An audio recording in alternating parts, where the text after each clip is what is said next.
Tax अदा न करना भारतीय ताजर को महंगा पड़ गया। ताजर के घर छापा 150 करोड़ बरामद कर लिए गए। भारतीय रियासत उत्तर प्रदेश के शहर कानपुर में एक ऐसा वाकया पेश आया है जिसके दौरान पुलिस ने और एफबीआर ने जब छापा मारकर कार्रवाई की तो एक ताजर के घर से 150 करोड़ बरामद कर लिए गए हैं। भारतीय मीडिया के मुताबिक घर से रकम बरामद जो हुई है अभी तक गिनती की जा रही है।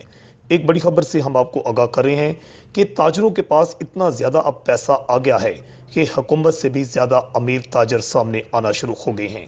भारतीय रियासत के उत्तर प्रदेश शहर के कानपुर में एक ऐसा वाकया पेश आया है जहां एफबीआर ने पुलिस के साथ मिलकर कार्रवाई की है।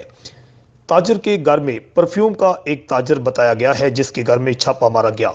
पुलिस को वहां से 150 करोड़ जो बरामद हुए हैं उसको कब्जा में ले लिया गया है और ताजर के खिलाफ जो है कार्रवाई भी शुरू कर दी गई है। बोर्ड अल हिजाज न्यूज़।